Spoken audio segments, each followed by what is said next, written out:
Welcome to steno dictation. Dictation 5 second बाद शुरू होगा।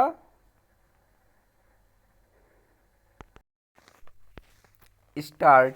जब उत्तर प्रदेश में समाजवादी पार्टी और दिल्ली में आम आदमी पार्टी से समझौते के बाद कांग्रेस अन्य राज्यों में सहयोगी दलों के साथ सीटों के तालमेल की उम्मीद कर रही थी, तब केरल में वाम दलों ने अपने प्रत्याशी घोषित कर उसे झटका ही दिया। केरल में सत्तारूढ़ वाम दलों में से पहले भाकपा ने वायनाड समेत 4 सीटों पर अपने उम्मीदवार घोषित किए। फिर माकपा ने 15 सीटों पर अपने प्रत्याशी तय कर दिए। इसका सीधा अर्थ है कि वाम दल केरल में कांग्रेस से मिलकर चुनाव लड़ने को तैयार नहीं।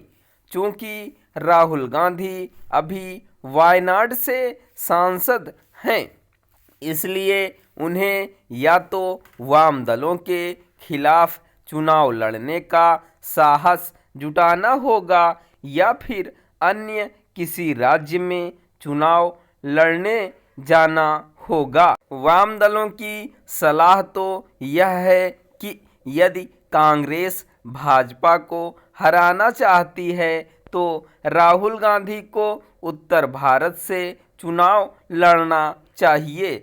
उत्तर भारत में उनके लिए कोई सुरक्षित सीट तलाशना एक कठिन काम है, क्योंकि पिछले चुनाव में वह अपनी परंपरागत सीट अमेठी से चुनाव हार गए थे।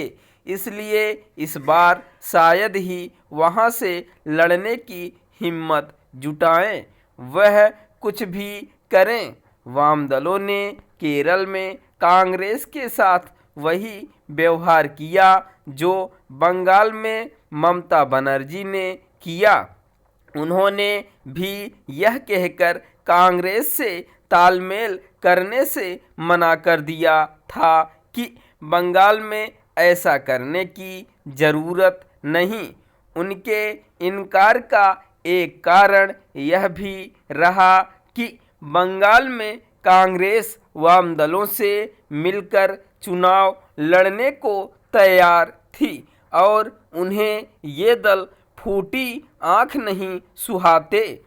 कठिनाई यह है कि बंगाल में वाम दल ऐसी स्थिति में नहीं कि कांग्रेस की नया पार लगा सकें। विपक्षी दलों के मोर्चे INDIA की बैठकों में बढ़ चढ़कर भाग लेते रहे। वाम दलों के नेताओं ने एक तरह से कांग्रेस से राजनीतिक छल ही किया। इन बैठकों में भाकपा की ओर से जोडी राजा शामिल होते थे।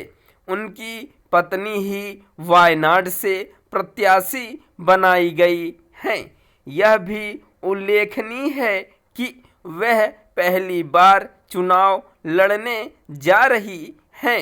पिछले लोकसभा चुनाव में दक्षिण भारत और विशेष रूप से केरल और तमिलनाडु ने कांग्रेस का संख्या बल बढ़ाने का काम किया था, लेकिन इसमें सहयोगी दलों की भूमिका अधिक थी। पिछली बार पंजाब ने भी उसे सहारा दिया था, लेकिन इस बार वह वहां उतनी मजबूत नहीं दिख रही है। आम आदमी पार्टी ने दिल्ली में तो उससे समझौता कर लिया, लेकिन पंजाब में ऐसा करने से इनकार कर दिया। आश्चर्य की बात यह है कि कांग्रेस ने पंजाब में आम आदमी पार्टी से कुछ पाए बिना दिल्ली में उससे समझौता करना पसंद किया। दिल्ली में भी उसे केवल 3 सीटें लड़ने के लिए मिल रही हैं, जबकि पिछली बार 5 सीटों पर उसके प्रत्याशी दूसरे स्थान पर रहे थे। साफ है कि कांग्रेस खुद भी अपना नुकसान कर रही है। स्टॉप।